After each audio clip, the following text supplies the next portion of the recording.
Study mat तो like दोनों में है ना, हिंदी में भी है इंग्लिश में भी है, तो इंग्लिश को इतना ज़्यादा क्यों सब करते हैं लाइक ICI? आपको पता है हमारे CA में जितने साइंस वाले बच्चे घुसते हैं ना CA करने के लिए, वो 80% पास होते हैं, और जितने कॉमर्स वाले घुसते हैं वो 20% पास होते हैं।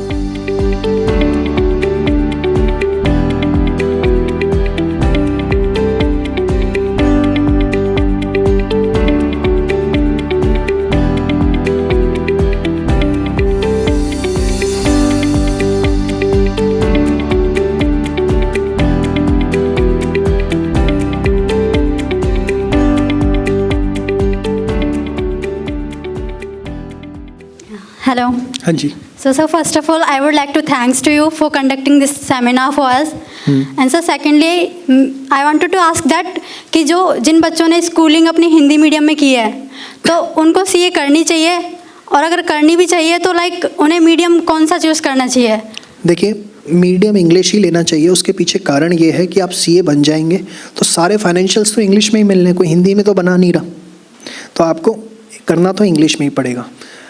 सेकेंड चीज़, क्या करना चाहिए? डेफिनेटली करना चाहिए। आपको मैं बता दूं, मार्केट में इतने वेल एस्टेब्लिश्ड चार्टर्ड अकाउंटेंट्स हैं जिनकी इनकम शायद 50-50 करोड़ रुपए से ऊपर है साल की, और आप उनसे बात करें तो पता लगता है वो हिंदी मीडियम से उन्होंने पढ़ाई करी हुई है, फिर वो यहाँ पे घुसे। स्ट्रगल होता है, 3-4 महीने इंग्लिश पे काम करना पड़ता है, लेकिन येस, वो स्ट्रगल आपने निकाल दिया तो आप वारे नहीं आ रहे हैं। और एक चीज़ मैं आपको बताऊँ, आपको पता है हमारे CA में जितने साइंस वाले बच्चे घुसते हैं ना CA करने के लिए, वो 80% पास होते हैं, और जितने कॉमर्स वाले घुसते हैं वो 20% पास होते हैं। ये बात पता है आपको? कारण, क्योंकि साइंस वाले मान के चलते हमें कुछ आता नहीं तो हमें लगना पड़ेगा, और कॉमर्स वाले कहते हैं हमारा बाप कौन, हम तो पढ़ के आ रहे हैं, और इसी ईगो के अंदर लुढ़क लेते हैं। तो सेम वही कि जब हिंदी मीडियम का बच्चा भी ज्वाइन करे और इस चीज़ को ले लेगा ना कि नहीं मेरे को नहीं आता, मुझे सीखना है, भूख जाग गई जिस दिन, भूख 7 समंदर पार कर दोगे, लेकिन जब तक ये भूख ही नहीं जागती ना, पेट भरा हुआ है, अरे भरे पेट में कोई मेहनत करता है क्या? बताओ भाई। सेमिनार देना था ना आज का, तो सुबह सुबह धर्मपत्नी जी के साथ तू मैंने उठ करके तुम्हारे लिए इतना सब कुछ बनाया, कुछ नहीं खाना है तो पहले ही बता देते। मैं क्या बताऊँ बाबा, मैं पेट भूखा रहेगा ना तो कुछ निकलेगा, भरे पेट में कुछ नहीं निकलेगा। फैक्ट है ये बात। मैंने कहा वहाँ पर बात समझो, सेमिनार से ज़्यादा मैं उबासियाँ ले रहा हूँ। लेजीनेस, तो यही भूख, किसी भी सेंस में इसको देख लो, किसी चीज़ को सीखने की, किसी चीज़ को करने की, या ये सेमिनार देने की, वट एवर, ये भूख जाग गई तो हर चीज़ हो जाएगी। भूख नहीं जागेगी, पेट भरा रहेगा, कोई सोल्यूशन नहीं।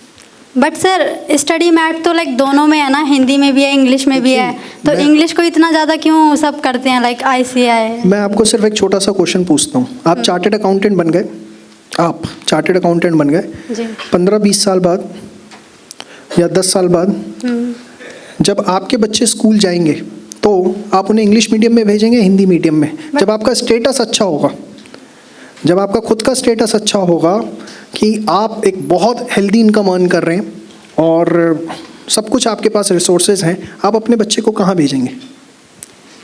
सर ये डिपेंड करता है ना, लाइक आज मैं कहाँ हूँ, लाइक मैं कह रहा हूँ बहुत सब कुछ अच्छा है, सब इंग्लिश में ही भेजेंगे ना, और नहीं भी भेजोगे तो सोशल प्रेशर आ जाएगा। अब CA तेरा दिमाग खराब है, हिंदी मीडियम, यही आएगा सोशल प्रेशर, बस यही आता है। तो देखो, इसमें ना आप और मैं रीज़न नहीं है। समाज के अंदर अगर आप इंटरनेशनल लेवल पे देखें, ग्लोबलाइजेशन चल रहा है। ग्लोबलाइजेशन के अंदर जो ग्लोबल लैंग्वेज है, वो फर्स्ट लैंग्वेज आपकी इंग्लिश है, सेकंड आपकी जर्मन, फ्रेंच वगैरह आ जाती है। हिंदी एक चीज़ों को समझने के लिए एक रीजनल लेवल पे ठीक है, लेकिन क्योंकि चार्टर्ड अकाउंटेंट खुद एक ग्लोबल कोर्स आज के टाइम पे बन गया है, ग्लोबलाइजेशन है, तो आप लैंग्वेज बैरियर वहाँ पे आना बड़ा लाजमी, आप कर लीजिए, मना नहीं है, लेकिन पॉइंट क्या है, फिर वो स्ट्रगल उस समय जो आएगा, क्योंकि आपको हिंदी से चीज़ें इंग्लिश में कन्वर्ट करनी पड़ेगी, सब कुछ आएगा तो इंग्लिश में ही ना आपके सामने, वो स्ट्रगल सोचिए आप, जो आप नहीं सोच पा रहे अभी। Okay sir, thank you so much.